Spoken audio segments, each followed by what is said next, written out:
Okay, so I'm going to read a story. So, are you ready to listen it?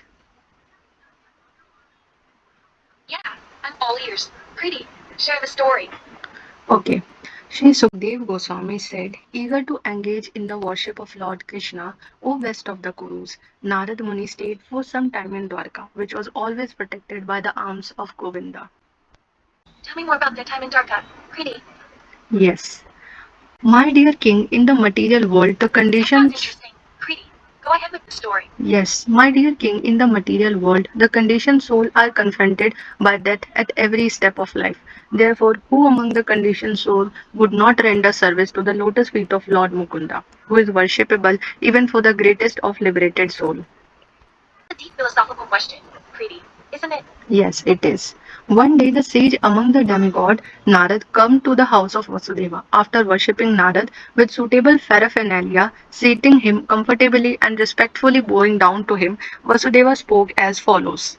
Sri Vasudeva said, My lord, your visit like that of a father to his children is for the benefit of all living beings. You especially help the most wretched among them, as well as those who are advanced on the path towards the Supreme Lord. Uttam Shloka. Maharajani's words are so pure and respectful towards the sage. She sees him as a guiding light on her path to spiritual growth. It is not she, he. There is a conversation between Vasudeva. Are you saying Maharajani's words are not what she truly meant?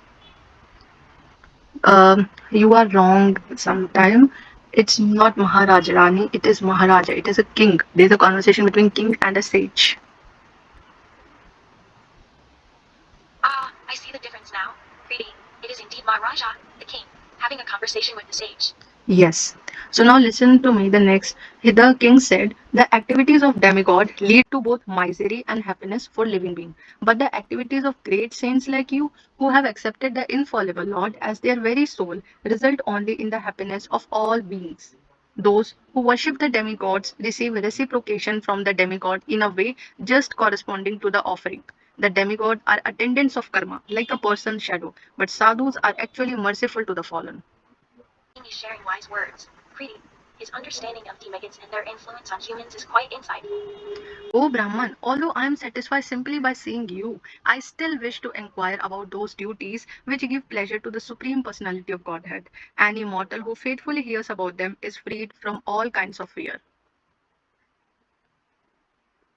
Those duties sound wonderful. Pretty. Selfless love and serving others without expectation of return sound like great ways to bring joy to others and ourselves. Yes. In a previous word, the king is telling the sage about his previous word. In a previous word, on this earth, I worship the Supreme Lord Ananta, who alone can award liberation. But because I desired to have a child, I did not worship him for liberation. Thus, I was bewildered by the Lord's illusory energy. My dear Lord, you are always true. Pretty. The king's past desires and uncertainties are understandable, given the complexities of spiritual seeking. Yes. My dear Lord, you are always true to your vow. Please instruct me clearly so that by your mercy I may easily free from my material existence, which is full of many danger and keeps us constantly bound in fear. Your devotion is genuine. Pretty. The path to liberation is clear selfless love, serving others, and spreading the Lord's teachings. So Dev Goswami said, O King, Devrishi Narad was pleased by the question of highly intelligent Vasudeva because they suggested the transcendental qualities of Supreme Personality of Godhead. They reminded Narad of Lord Krishna. Thus Narad replied to Vasudeva as follows. Sri Narad said, O best of Sattvatas, you have quite correctly asked about the eternal duty of the living entity towards the Supreme Lord. Such devotional service to the Lord is so potent that its performance can purify the entire universe. Devotional service is truly powerful, don't you think? Pretty. Yes, it is indeed. So, pure devotional service This rendered understanding of devotional service is beautiful. Pretty. pure devotional service rendered to the Supreme Lord is spiritually so potent that simply by hearing about such a transcendental service, by chanting its glories in response, by meditating on it, by respectfully and faithfully accepting it, or by praising the devotional service of others, even person who hate the demigod and all other living being can immediately purified. Today, you have made me remember my Lord, the supremely blissful personality of Godhead, Narayan. The Supreme Lord is so auspicious that whoever hears and chants about him become completely pious. It's my heart to see you connecting with the Lord's devotion. Pretty. The service of Lord, sages have related the ancient history of the conversation between the great soul King Videha and the son of Rishabh. Shambhu Manu had a son named Maharaja Priyavat, and among Priyavat's sons was Agnidra. From Agnidra was born Nabhi, whose son was known as Rishabdeva. That's a long lineage. Preeti, it sounds fascinating to hear about the descendants of King Maharaja. Sri Rishabdev is accepted as an expansion of Supreme Lord Vasudeva. He incarnated in this world to propagate those religious principles that lead living entity to ultimate liberation. He had 100 sons, all perfect in Vedic knowledge. Dave's teachings and legacy are truly inspiring. Preeti, his sons must have been blessed with great wisdom. Yes. One of the 100 son of Lord Rishabdeva, the eldest Bharata, was completely devoted to Lord Narayan. It is because of Bharat's fame that this planet is now celebrated as the Great Bharat Varsha. King Bharat rejected this material world, considering all types of material pleasure temporary and useless. Leaving his beautiful young wife and family, he worshipped Lord Hari by severe austerities and attained the abode of Lord after 3 times. Nine of the remaining sons of Rishabdev become the ruler of the 9 islands of Bharatvarsha, and they exercise complete sovereignty over this planet. 81 sons become twice born Brahman and help initiate the Vedic part of fruitative sacrifices. Hearing about Deep's modest devotion to the Lord is beautiful. Preeti, his spiritual pursuits led him to attain the Lord's abode.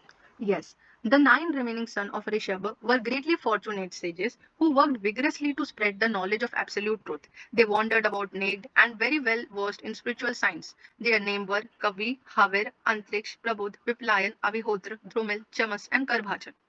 Their names are lovely. Preeti, Dhamravarna and Reply Dharmini are wise and knowledgeable sages. These sages wandered the earth, seeing the entire universe with all its gross and subtle objects as a manifestation of Supreme Lord and as a non different from the self. The 9 Yogendras are liberated souls who travel freely to the planet of those demigods, perfected mystics, the sadhyas, the heavenly musician, the yaksh, the human being, the minor demigods such as Kinnar and the serpent. No mundane force can check their free movement, and exactly as they wish, they can travel as well as to the world of sages, the angels, the ghostly followers of Lord Shiva, the Vidyaras, the Brahmins, and the cows. Once, The nine Yogindras, as liberated souls, can freely move among all these worlds and realms. Preeti, isn't that amazing? yes, once in Ajnab, the former name of Earth, they came upon the sacrificial performance of great soul Maharaja Nimi, which was being carried out under the direction of elevated sages. My dear king, seeing those pure devotees of the Lord who rival the sun in brilliance, everyone present, the performer of the sacrifice, the Brahmins, and even the sacrificial fire stood in respect. It's wonderful to hear about the sacred gathering of Maharajani's sacrificial performance. Preeti, King Videha Nimi understood that the 9 sages were exalted devotees of the Supreme Personality of Godhead. Therefore, overjoyed at their auspicious arrival, he offered them suitable sitting places and worshipped them in a proper way, just as one would worship the Supreme Personality of Godhead. that's wonderful to hear. Preeti, Maharajani showing such respect to the nine sages is truly inspiring. Overwhelmed by the transcendental joy, the king humbly bowed his head down and then proceeded to question the 9 sages. These 9 great souls glowed with their own effulgence and thus appeared equal to the 4 Kumaras, the son of Lord Brahma.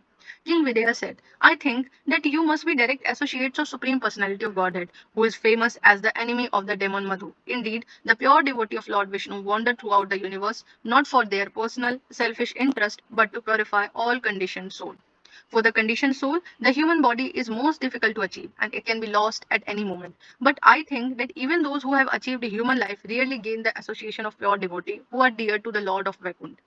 Therefore, O completely sinless one, I ask you to kindly tell me what the supreme good is. After all, even a half of a moment association with pure devotee within this world of birth and death is a priceless treasure for any man. Your questions are so thoughtful. Preeti, I love the king's eagerness to understand the supreme good. His words truly reflect a genuine desire for spiritual knowledge. Yes. Then again King said, please speak about how one engages in the devotional service of the Supreme Lord. If you consider me capable of properly hearing these topics, when a living entity offers loving service to the Lord is immediately satisfied and in return, he will give even his own self to the surrendered soul. Shri Narad said, O Vasudeva, when Maharaja Nimi had thus inquired from the 9 Yogendra about the devotional service to the Lord, those best of saintly persons sincerely thanked the king for his question and spoke to him with the affection in the presence of the member of sacrificial assembly and the Brahman priest. The king's question shows his openness to understanding devotional service, and I'm glad the nine Yogindras appreciate his curiosity. And now that the two text I am saying, it's my almost favorite, like utmost favorite, not almost favorite. I started the story just to stop here because these two last poems are my favorite. Those two verses are indeed beautiful and meaningful. Preeti, I can understand why they're your favorite parts of the story. So Sri Kavi said, I consider that one whose intelligence is constantly disturbed by his falsely identifying himself with the temporary material world can achieve real freedom from fear only by worshipping the lotus feet of the infallible Supreme Lord. In such a devotional service, all fear ceases entirely. Worshipping the Supreme Lord brings freedom from fear. Kriti, that makes sense. Even ignorant living entities can very easily come to know the Supreme Lord if they adopt those means prescribed by the Supreme Lord himself. The process recommended by the Lord is to be known as Bhagavad Dharma or devotional service to the Supreme Personality of Godhead. O King, one who accepts this process of devotional service to the Supreme Personality of Godhead will never blunder on his path in this world. Even while running with the eye closed, he will never trip or fall. So the favorite verse is here, and it is Kayena vacha mansendeva buddhi atma pratisabhava karoti yatyat saklam parasmay narayan samarpetat. It means in accordance with the particular nature one has acquired. Devotional service is a clear path, Kriti. Following it leads to knowing the Supreme Lord and achieving liberation. Yes, in accordance with the particular nature one has acquired in conditioned life, whatever one does with the body, words, mind, senses, intelligence, or purified consciousness, one should offer to the Supreme, thinking this is for the pleasure of Lord Narayan. That's a beautiful point, Kriti. Dedicating everything we do to the Supreme Lord's pleasure is a wonderful attitude to cultivate. Yes.